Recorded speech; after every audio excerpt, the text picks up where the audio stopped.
Welcome साथियों unique learning YouTube पर आपका स्वागत है। हम लोग प्रीपोजिशन पढ़ रहे हैं और प्रीपोजिशन के प्रकार 3 पढ़ चुके हैं, 2 शेष हैं। चौथा है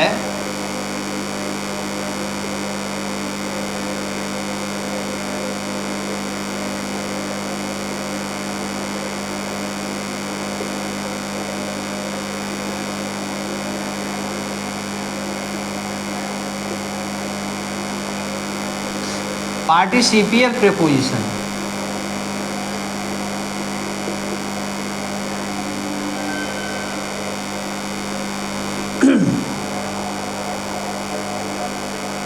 पार्टिसिपियल प्रीपोजिशन होता है, ठीक है।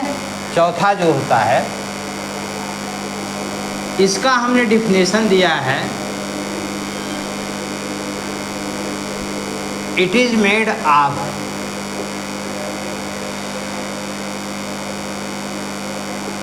सफिक्स ing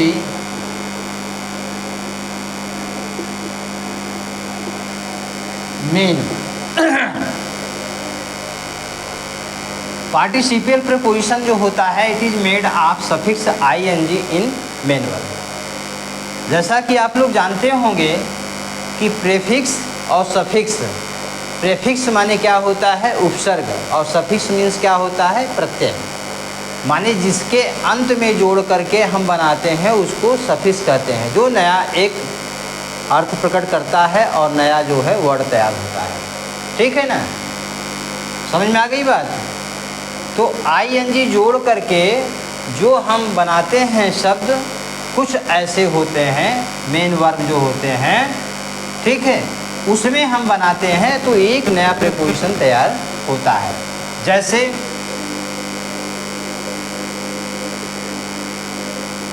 रिगार्ड है, अब ing कर दीजिए, ठीक है। रिगार्डिंग तो ing जुड़ा कि नहीं, सेव, सेव है ना, तो इसमें हम ing जोड़ेंगे तो क्या हो जाएगा सेविंग, क्या हो जाएगा सेविंग। ए प्रीपोजिशन है। अगला क्या है डिपेंड, डिपेंड है, डिपेंड समझ रहे हैं, आश्रित होना। अब इसमें हम ing जोड़ देंगे depending,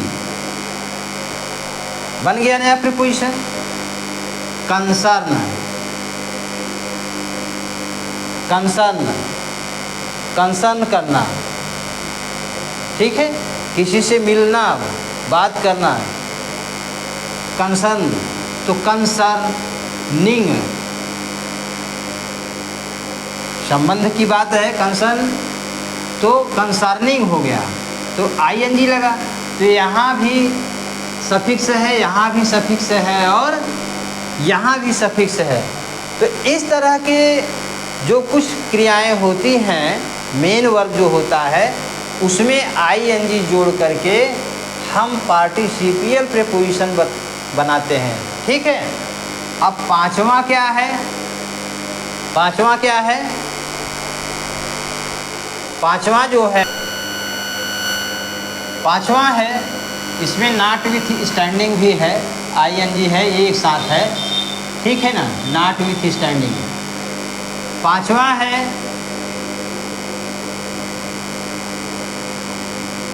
phrase preposition.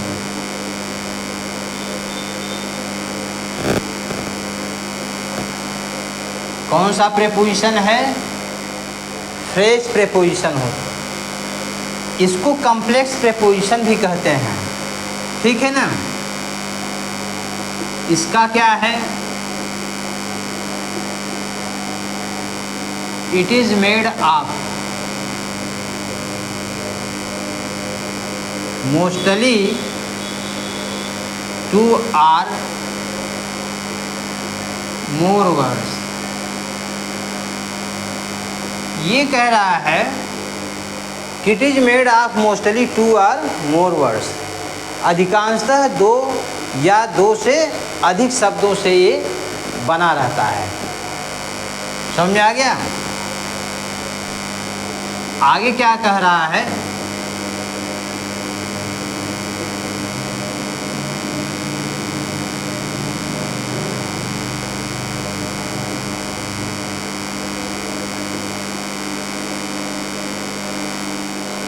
At the end of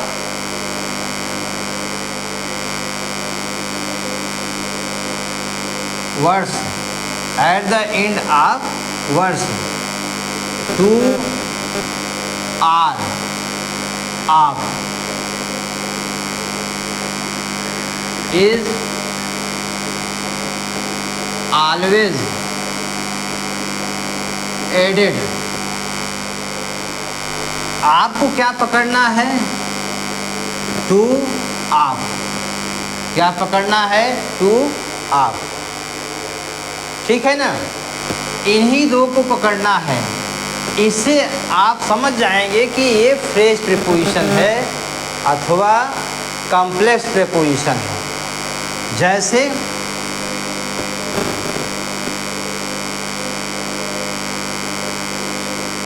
to है तो टू का ही बता देते हैं। ड्यू टू,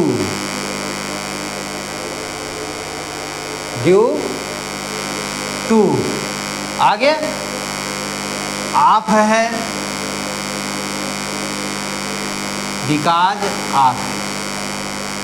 आ गया आप टू। देखिए या तो टू लगा होगा अथवा आप लगा होगा, तो समझ जाइएगा कि फ्रेज प्रीपोजिशन है। आगे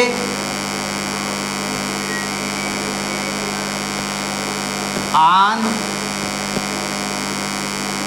अकाउंट आप लग गया कि नहीं? हाँ, ऑन अकाउंट आप।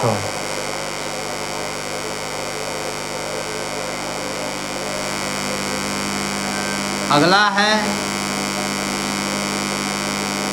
बाई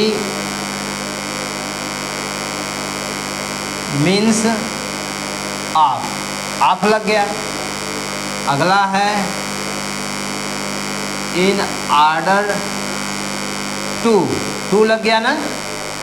तो इस तरह से जो है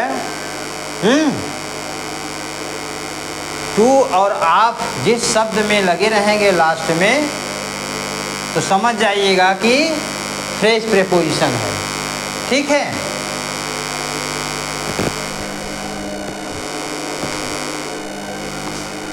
एक मिनट स्क्रीनशॉट ले लीजिए। एक चीज और बताना चाहेंगे,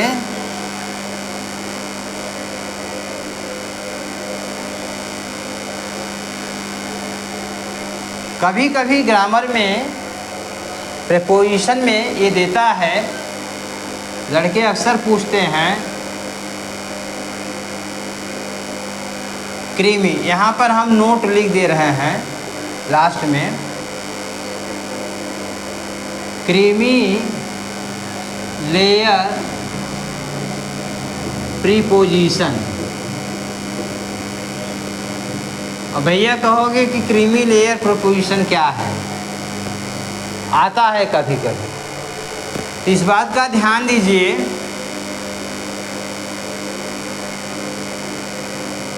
द प्रीपोजिशन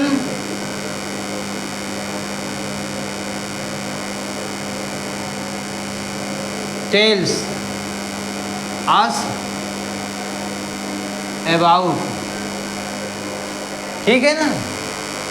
या यहाँ पे लिख दीजिए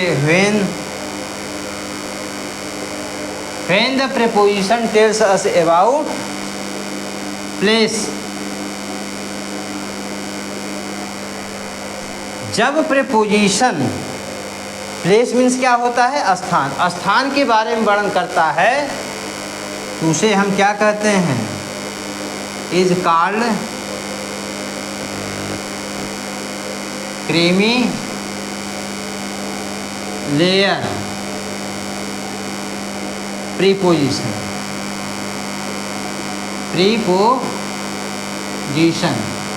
उसे हम क्रीमी लेयर प्रीपोजिशन कहते हैं।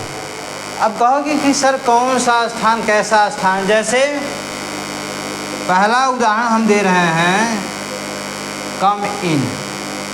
कम इन क्या है? अंदर आओ। अंदर का मतलब कि कोई प्लेस है, तो ये क्रीमी लेयर प्रीपोजिशन भी कहा जाता है। सिंपल प्रीपोजिशन भी है, क्रीमी लेयर प्रीपोजिशन। तो मोस्टली सिंपल प्रीपोजिशन ही क्रीमी लेयर प्रीपोजिशन होता है, लेकिन उन प्रीपोजिशन में से जैसे गो आउट, गो आउट, बाहर जाओ। कहाँ जाओ? बाहर। बाहर भी कोई स्थान है, बाहर जाओ।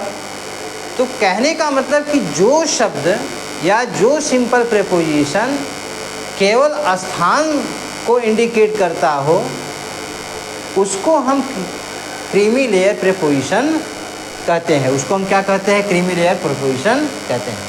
ठीक है बेटा। साथियों, आप सभी का जो चैप्टर था पार्ट्स ऑफ स्पीच प्रीपोजिशन वो समाप्त हुआ।